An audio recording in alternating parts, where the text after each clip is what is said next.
Buenas tardes con todos, un gusto estar nuevamente con ustedes. El día de hoy, antes de comenzar el tema o la clase como tal, debo manifestarle de que en base a la revisión de los deberes, en algunos casos deja mucho que desear y yo requiero de manera si no urgente el invitarles a ustedes a una reunión de Zoom exclusivamente para conversar, para hablar, para quedar de acuerdo en todo lo que se refiere precisamente a esto, al desarrollo y presentación de los deberes. No me quiero alargar más, sino indicarles de que por favor estén atentos a la fecha, a la hora, para en base a esa reunión que les indico, determinar cuáles van a ser los métodos nuevos, ¿por qué no? Para que ustedes tengan a bien el presentarme como es debido las tareas, los trabajos. Bien, eso por un lado. Nuevamente les agradezco por su presencia y por supuesto un saludo. Espero también de que se encuentren bien, especialmente en lo que se refiere a salud, de que no haya novedades con este famoso virus que no ha hecho sino cambiar rotundamente el sistema de vida que nosotros teníamos y que ahora es en muchas circunstancias sumamente cambiado, sumamente nuevo. Ojalá también acojamos esto como una especie de lección de vida para estar prevenidos en muchas situaciones y para ser otras personas. Bien, el tema de hoy. Usted tiene en el cronograma y en el texto como origen y expansión del cristianismo. Repito, el origen y la expansión del cristianismo. Lo digo esto porque, si bien es cierto, ya he manifestado en ocasiones anteriores, debo repetir de que la fuente que yo lo tengo, la fuente que usted lo tiene como consulta, es exclusivamente el texto que está determinado por el ministerio y que ha tenido a bien el señor rector el hacer extensivo a cada uno de nosotros, que me parece buen libro, que tiene una cantidad de cosas que posiblemente no vaya usted a comprender leyendo por primera vez, y que no es culpa, ojalá lo tome en el buen sentido, pero la historia se hace muy aburrida, muy confusa por un elemento. Ahí viene, ojalá digo, no se enoje, pero es el hecho de que usted no tiene y nunca ha tenido la costumbre de la lectura, como una especie de cultura de la lectura. Cuando uno ha leído mucho tiempo, muchos textos, pues no se le hace ya muy incomprensible. Pero bueno, estamos a tiempo. La invitación también para que en ratitos libres, ahora que tenemos la facilidad del internet, usted investigue este y otros temas, porque no solamente de la historia comprende el conocimiento universal, sino de todo lo que crea que le va a servir.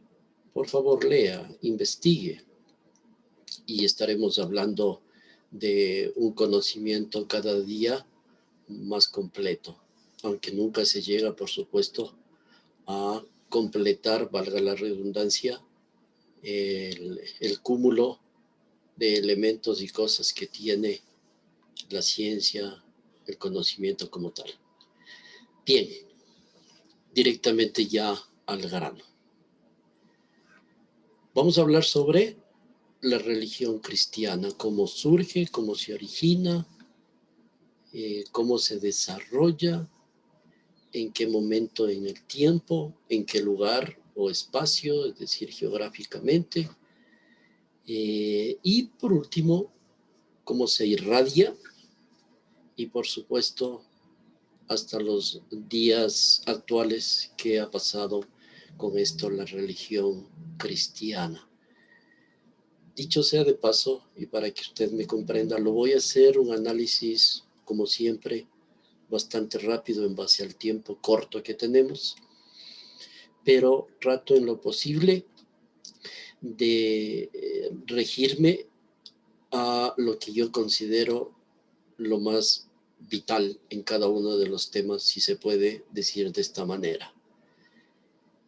Por otro lado, le debo manifestar de que mi análisis será única y exclusivamente en el plano histórico, tal vez geográfico un poco, pero más en el plano histórico, no en el asunto de religión como tal.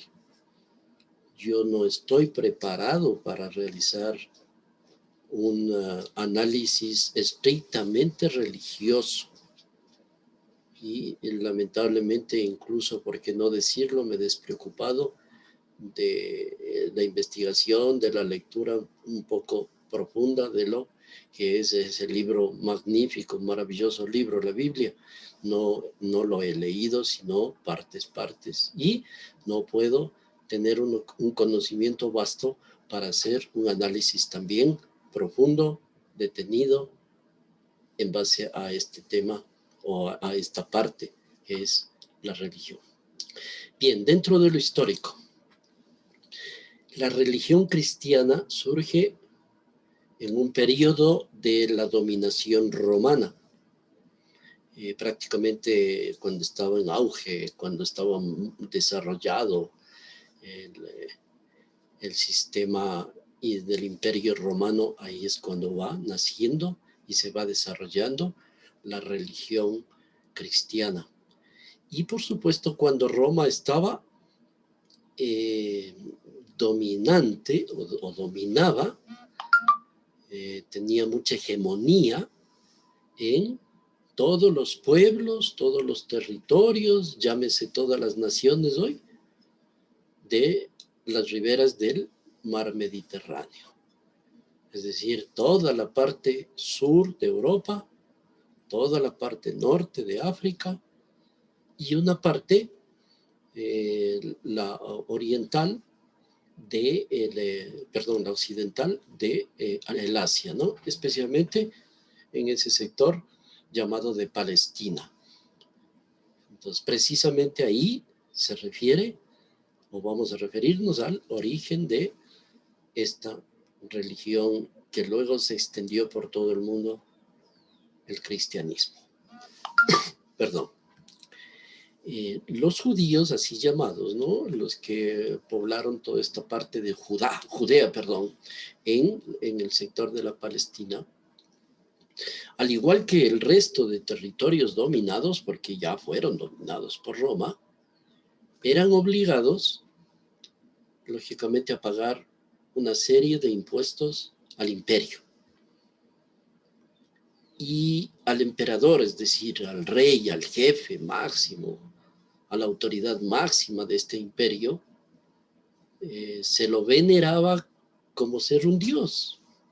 Esto también había una obligación, pero esto precisamente iba en contra de las leyes de Moisés, famoso, hemos escuchado muchas veces, ¿no es cierto?, especialmente en Semana Santa, con relación a las leyes que Dios le encarga a este personaje llamado Moisés, en donde en general lo que hablaba era que el Señor es tu Dios y solamente hay uno, un solo Dios. ¿Qué hizo este planteamiento? No hizo sino el generar descontento entre los judíos. ¿Qué generaba descontento? Lógicamente, lo que impartía, lo que obligaba el imperio romano, la costumbre de ellos era de mantener un culto a muchas deidades, a muchas divinidades, Por eso se le considera a este pueblo, a este conjunto de pueblos también del Imperio Romano como politeístas, es decir, muchos dioses. Mientras tanto, los cristianos mantenían el monoteísmo, es decir, la veneración a un solo Dios. Entonces, desde ahí en parte prácticamente una serie de vicisitudes que lo vamos a ir desarrollando poco a poco. Los grupos de judíos llevaron a cabo una serie de revueltas, de luchas violentas contra el Imperio Romano. Estas revueltas lógicamente eran sofocadas por el ejército romano que eran muy bien dotados, ¿no es cierto? Entonces estaban en desigualdad. Y mantenían una serie de castigos, hablo de los romanos, en contra de los que se imponían al imperio, de los que iban en contra del imperio. Llamemos por hoy de los revoltosos. Una de estas prácticas, a manera de castigo, era la famosa crucifixión, que con frecuencia, o muy seguido, era implantado a los delincuentes y terminaba con la muerte de ellos. Bien, esto por un lado. Aparece el llamado judaísmo, de Judá, ¿no? Que es la religión del imperio hebreo, de los que estamos hablando, ¿no? A cuyos miembros se les denominaba judíos. Entonces, cada vez que hablemos de judíos, estamos hablando precisamente del pueblo hebreo. En una parte del Antiguo Testamento de la Biblia, en cuyos libros se basaba o tiene su fundamento esta religión, se encuentran numerosas promesas de parte del ser divino, de parte de Dios, que una de ellas dice que tarde o temprano enviará un Mesías. Mesías, es decir, aquella persona que iba a ser el Salvador de la tierra, ¿no? De la población como tal. Y que reuniría a su pueblo, es decir, Israel. Estaba hablando estrictamente del pueblo israelí, ¿no? Bien, entre las citas bíblicas también hace alusión a la Virgen María. Habla de que concebiría o daría luz a un hijo y que este hijo tendría que ser llamado Emanuel. Todo esto pasa en plena dominación romana. Por fin nace el Mesías, nace Jesús en el pueblo, ¿no?, de Belén. A partir de este acontecimiento fantástico, se cuentan los años. Esto es algo que usted debe tomar muy en cuenta cuando se dice este acontecimiento sucedió, ejemplo, 50 años después de Cristo, es lógicamente después del nacimiento de Cristo. Y cuando se habla de esto pasó hace 350 años antes de Cristo, entonces precisamente, claramente lo dice, ¿no? Antes del nacimiento de Jesucristo. Entonces, dentro de la cronología de la historia, no es sino el año, ya vemos la paredcita esa que divide, es el año del nacimiento de nuestro Señor Jesucristo, ¿sí? Bien, entonces así se cuentan los años y los siglos también. Se habla de el siglo décimo antes de Cristo, también hay el décimo después de Cristo.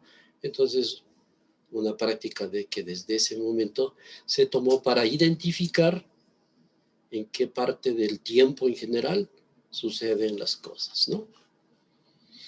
Bien. Ahora, en el mensaje de Jesús, y que dicho sea también de paso, excelentes, extraordinarios, que eso se pudiera poner en práctica, yo considero que cambiaría muchísimo, muchísimo la situación de la población, de los seres humanos. Entonces, en el mensaje de Jesús, sus discursos, sus enseñanzas, sus ejemplos de vida, sobresalen especialmente los temas morales, los que ya prácticamente se han perdido, y que estos temas tenían repercusiones no solamente sociales, es decir, en la población, sino también en lo político. Y Jesús también hace sus prédicas, entonces, políticas. Aparte de una serie de temas, se enfrasca en lo político. Y estoy redundando en esto, ¿por qué? Porque tarde o temprano usted va a ver de qué le va a causar el problema y la muerte a Jesús por estar interviniendo con sus mensajes en el asunto político y que le dolía lógicamente al imperio romano. Habla también de la resurrección, habla de la vida eterna, habla entonces de un mundo venidero, es decir, después de la vida, después de la vida se muere y hay otra que es un mundo venidero. Entonces este mensaje fue nuevo, súper nuevo, novedoso, ¿no? Y todo esto no hace sino amenazar, como decía hace un momento, el poder político y religioso. Y cada vez usted va comprobando que cuando se habla de poder político, no está sino yéndose en contra de los gobernantes, de las autoridades. Y cuando uno va en contra de las autoridades, se mete en camisa de 11 varas. Y también, lógicamente, del poder religioso. Porque en cualquier iglesia y en cualquier tiempo, la religión siempre ha sido un poder. Y las personas que manejan los hilos de ese poder también fueron, en este caso, amenazados por las palabras, por las ideas, por la filosofía de Cristo.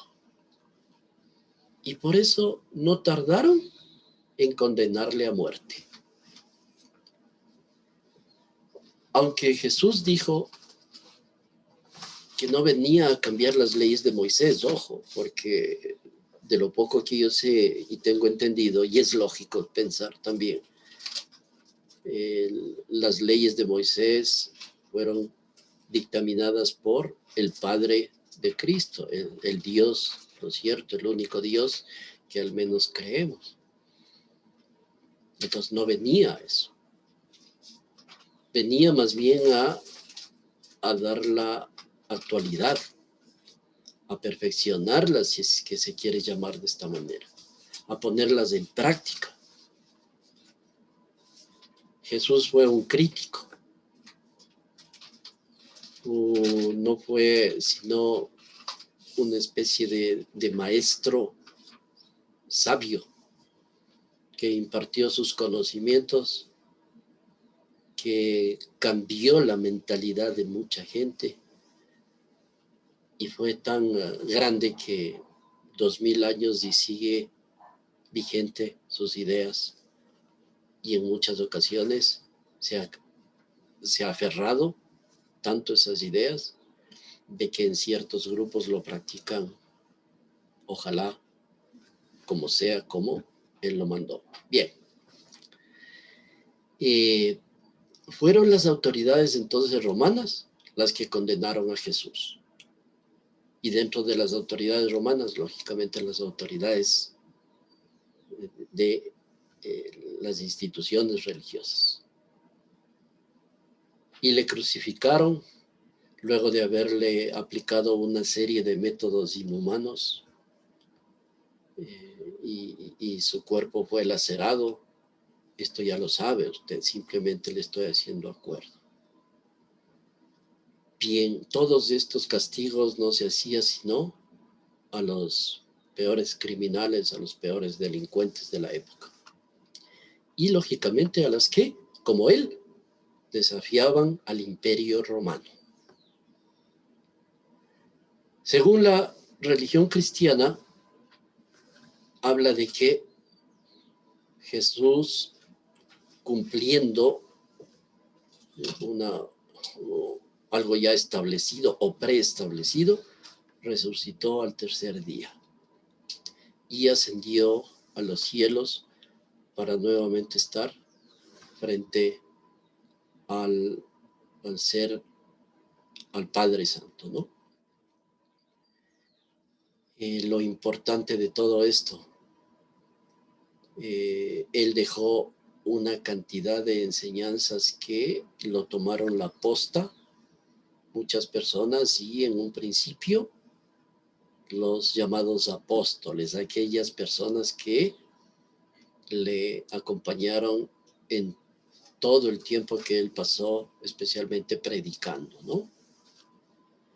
Estas personas, estos apóstoles, fueron los encargados de difundir, de enseñar,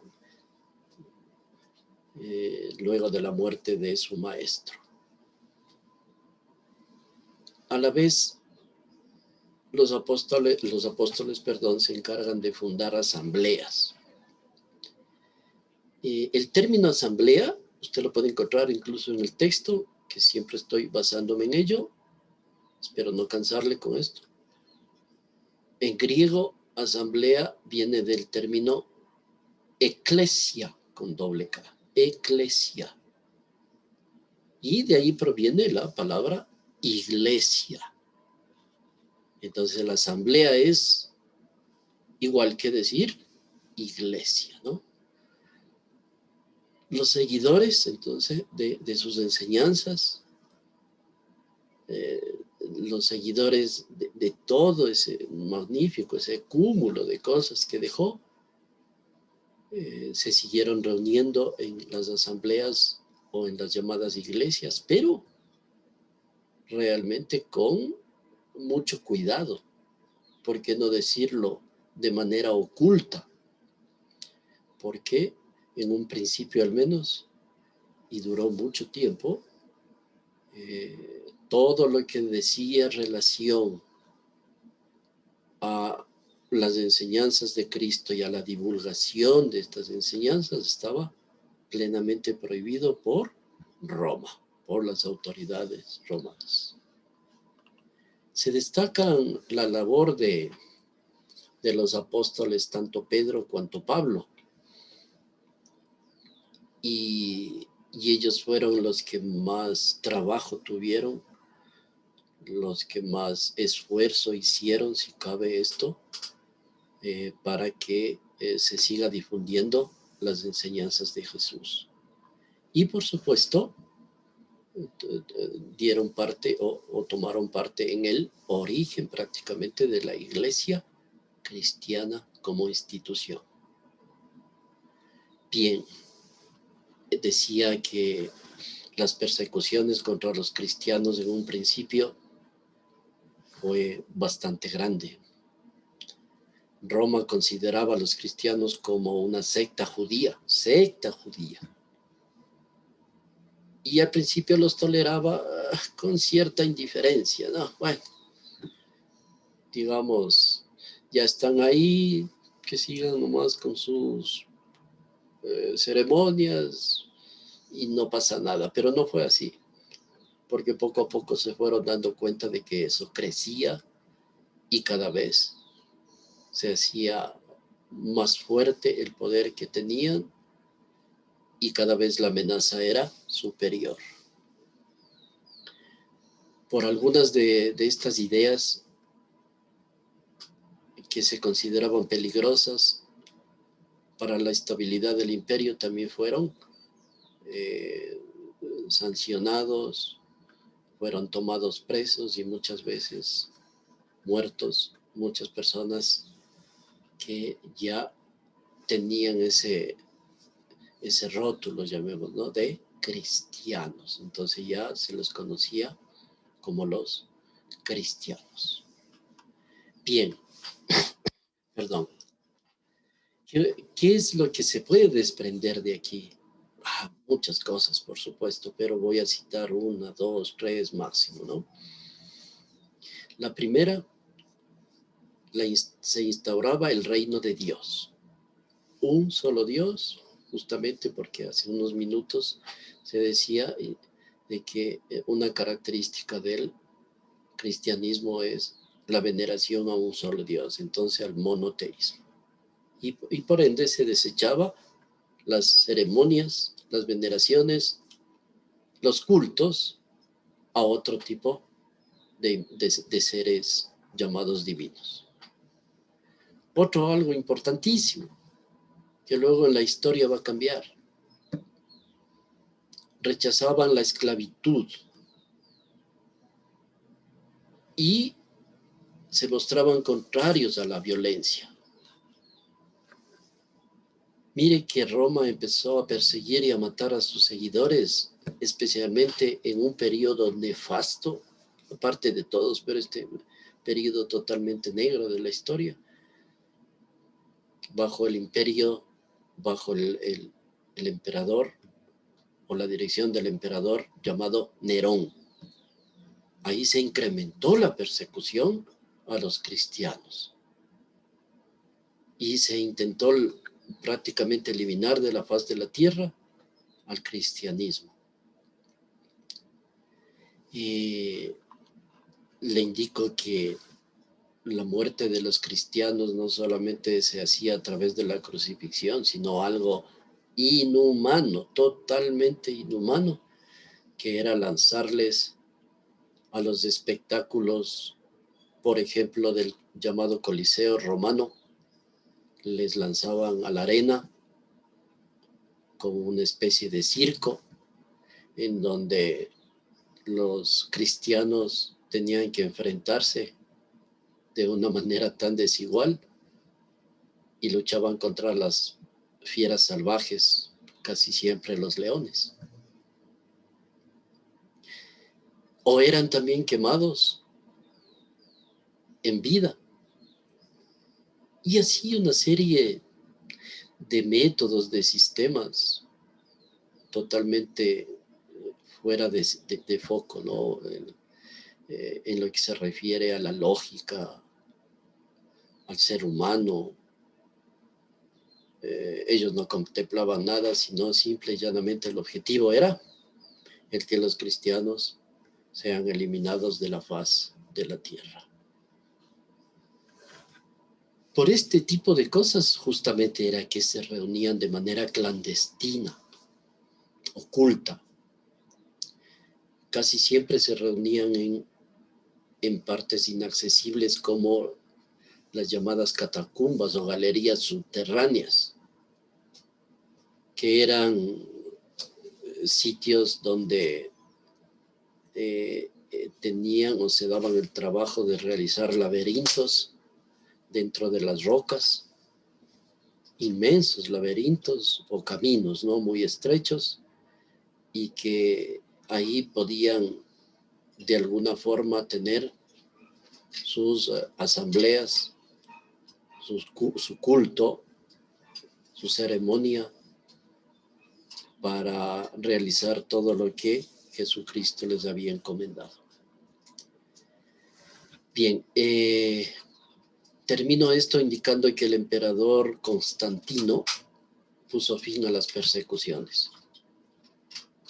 Ya saben que yo no doy fechas, pero ciertas son necesarias como esta, para que usted se dé cuenta. En el año 313, lógicamente después de Cristo, se pone fin a las persecuciones de parte del Imperio Romano. Entonces, a partir de entonces, el cristianismo fue aceptado como una religión. Bien. Eso es lo que yo tengo que manifestar con con relación a este capítulo del cristianismo. Sepa disculparme, como le dije hace un momento, que yo no soy experto en estos temas de religión, pero trato en lo posible de ser muy objetivo, única y exclusivamente en el plano histórico. Si he tenido fallas, mil disculpas. Bien, vamos a continuar y le vamos a hacer asimismo un análisis muy rápido del otro lado de ese imperio, porque estábamos hablando del imperio occidental de Roma, ¿no? Ahora vamos a ir al otro sector. Y es el imperio bizantino. Vamos a ver qué pasa o qué pasó con este imperio y lo más importante, qué nos dejó como herencia, como legado. Bien, empecemos a determinar ciertas cositas. La capital del imperio bizantino, me refiero a Aquisgrán, y ese es en el actual Alemania. Aquí residía la corte, las autoridades, y el máximo representante del poder político, del poder militar, de un cúmulo de poderes, era también el emperador. Se caracterizaba este tipo de gobierno por mantener la idea de que la autoridad era dictaminada por un ser divino y que era heredado de padres a hijos, porque así lo decía precisamente el ser divino. Entonces ellos estaban convencidos de que el emperador era enviado directamente por su Dios para la administración de la tierra. ¿Qué tal? Ahora bien, se consideraba que el rey entonces era mandatario por la gracia de Dios, así dice el texto. Excelente.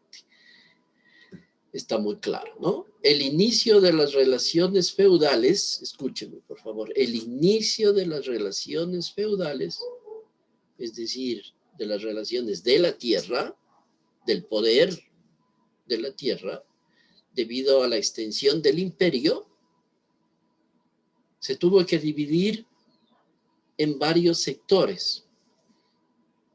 Estos sectores tomaron nombres como condados y como marcas. Y a cada uno de ellos se le destinaba, se le encargaba, se le entregaba, como usted quiera llamarlo, a una persona que formaba parte de la nobleza de ese tiempo. Lógico. A alguien, a un común y corriente de las personas no le iban a encargar la administración de esto, sino a alguien sí, como siempre, para variar, de los que manejan los hilos de la política, en este caso de un imperio. Entonces los nobles manejaban esto. En los condados, lógicamente, había el conde, que era la autoridad máxima. Que era el condado, un territorio gobernado a nombre del rey por el conde. Y que eran las marcas, algo parecido, pero cambiaban solamente de término.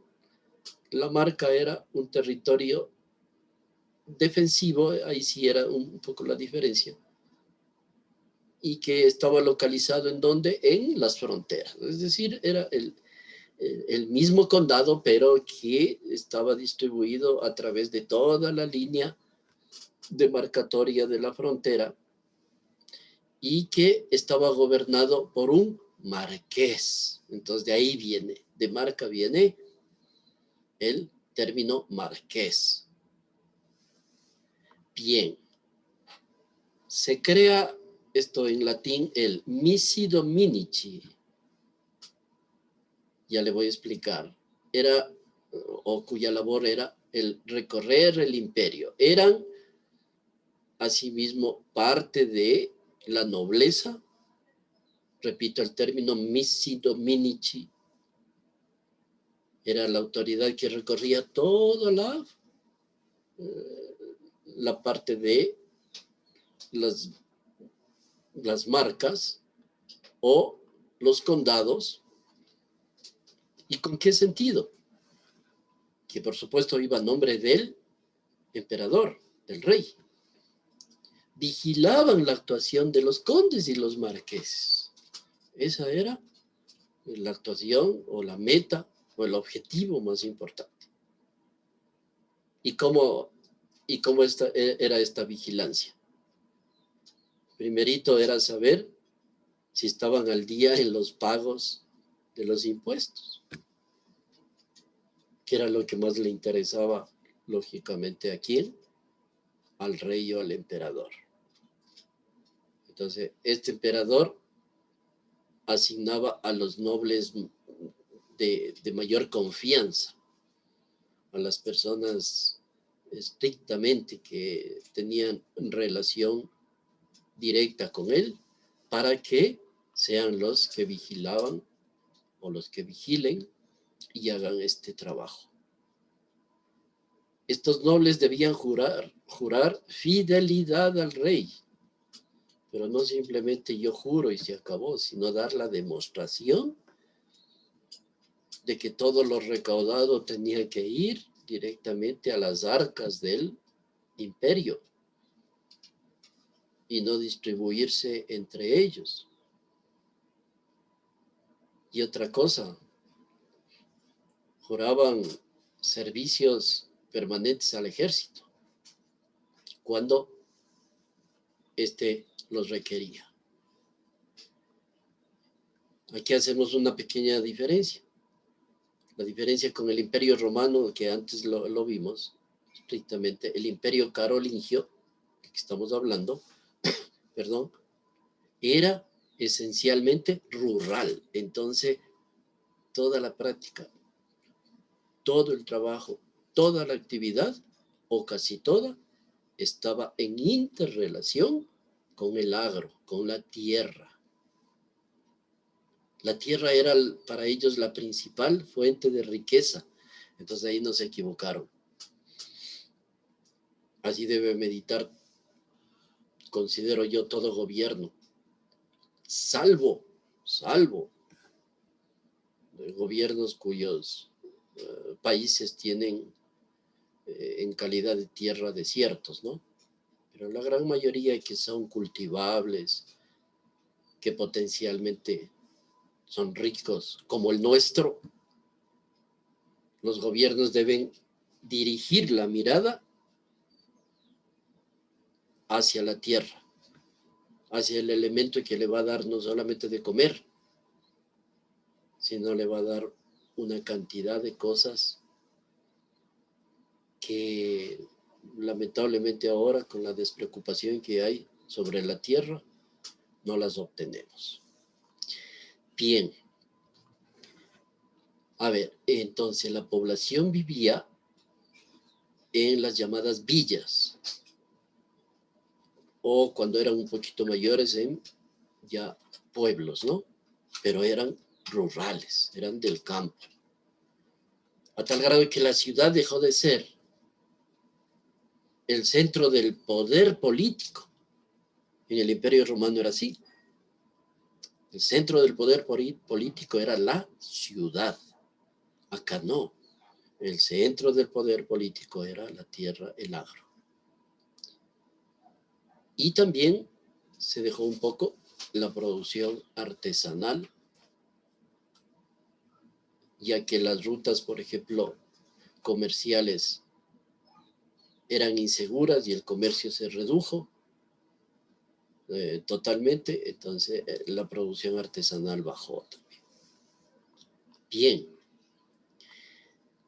como todo en la vida, hay un tiempo donde se nace, un tiempo donde se desarrolla o se crece, y también hay un tiempo para morir, para desaparecer. ¿Cómo aparece la decadencia del imperio? Este imperio llamado carolingio perduró, especialmente con el reinado de el emperador Carlomagno. Su sucesor era Luis el Piadoso, le llamaba. A diferencia de Carlomagno, fue un rey débil, sumamente débil, que no supo mantener, que con tanto esfuerzo lo hizo el anterior rey, es decir, Carlomagno. Especialmente la unión del imperio a todo nivel. ¿Qué pasó? La nobleza cada vez se fue apartando y cada uno de ellos obteniendo autoridades y poderes independientes. Entonces el dominio del imperio prácticamente se hizo nulo. Hay una partecita que es muy importante y que ahí sí le pido de favor especial el tomar muy en cuenta en la lectura de su texto. En la historia se llama el Renacimiento Carolingio. El Renacimiento Carolingio, es decir, del periodo de Carlomagno. Precisamente durante el reinado de este emperador, el imperio tuvo un esplendor, un boom, un desarrollo increíble en aspectos como la cultura y el arte. Por eso, precisamente, los historiadores lo denominan como eso, el periodo del Renacimiento. Y le voy a dar rápidamente, le voy a dar ciertas notificaciones para que usted se dé cuenta cómo fue. Vamos por la cultura. Decíamos que el imperio se basó en la tierra, en lo rural, y la mayoría de las personas que vivían en el agro, en las villas, en las poblaciones pequeñas del agro, no sabían leer ni escribir. Y se complicó este asunto cada vez más. Pero Carlomagno organizó un sistema educativo. Escúcheme, por favor. Estamos hablando de muchos años atrás. Carlomagno organizó un nuevo sistema educativo y fomentó la alfabetización. Mire, aquí se rasgan en la actualidad las vestiduras. Gobiernos, no quiero dar una definición, usted posiblemente los califique, pero casi siempre populistas. Cuando hace cientos de años ya se emprendió un sistema que les dio resultado, un sistema de alfabetización a tal grado que todo el mundo sabía leer y escribir. Usted pregúntese si en el Ecuador actual hay analfabetos y ojalá saque usted con las investigaciones una respuesta y ojalá también podamos algún día conversar al respecto. ¿Qué hizo también Carlomagno? Este sistema de alfabetización concomitantemente fue aplicado con la creación de escuelas. Hubo un verdadero avance, una reforma educativa. Pero lamentablemente, y aquí sí hay que decirlo, no tuvo toda la capacidad económica, ¿por qué no?, para seguir realizándolo, porque gran parte de el dinero del imperio se destinaba, lamentablemente, a pagar al ejército, porque una de las características de todo imperio, es la guerra. Entonces, como era una sociedad típicamente guerrera, ahí hubo un tropiezo en lo que se refiere al avance en la ciencia, en la cultura. Pero ya le estoy indicando, el poner en ejecución un verdadero sistema de alfabetización, una verdadera revolución, pero verdadera pues revolución, no las fantochadas que después se inventan. Esta revolución hizo que la gran mayoría o todos de los que eran analfabetos se conviertan en personas letradas. Bien, o al menos, si no letradas, pues alfabetos, ¿no? Aquí hay que mencionar algo importante. Tuvieron un papel igual, preponderante los monjes de los monasterios, en general los religiosos, y que al principio estos también no contaban con una formación necesaria, es decir, no eran instruidos. Muchos de ellos no sabían leer ni escribir, pero poco a poco fueron adquiriendo estos conocimientos e impartiendo a la población. Entonces, tuvieron un papel muy importante. Bien, la influencia de la iglesia, especialmente en ciertas órdenes, como digo, fue enorme, y con ello se garantizó la enseñanza y la protección de la cultura. Por ejemplo, en las iglesias, en los monasterios en especial, se copiaban las obras a mano, no había la imprenta, y se difundía al pueblo, en el mejor de los casos, cierto tipo de manuscritos de lo que ellos creían que el pueblo debía conocer. Entonces se aplicó una nueva modalidad para la enseñanza y también para la ejecución de la escritura-lectura. Carlomagno también reinó a los más grandes pensadores de la época. Qué pena no tener prácticamente ya más tiempo, ya está una notificación donde tengo que necesariamente terminar este tema, esta clase. Espero de que haya sido clara, espero de que les esté sirviendo. Si es que hay alguna crítica, ojalá constructiva, me puedan indicar, me puedan mandar un mensaje. Y como siempre, un gusto haber estado con ustedes, al menos, o de pronto a través de este sistema del Zoom, esperando que lo más rápido posible tengamos la posibilidad de saludarnos, de estar en el aula. Le veo un poquito difícil, pero hay que tener siempre la esperanza de que este periodo muy duro que estamos viviendo se vaya a terminar, y en buen sentido, lo más rápido. Gracias mil. Quiero desearles también a todos y cada uno de ustedes de que tengan un buen fin de semana y que la próxima ya tengamos deberes como es lógico suponer, el que una persona con su instrucción, con su edad, pueda desarrollar. Cualquier cosa a las órdenes, un gusto estar con ustedes. Que pasen muy bien, ¿no?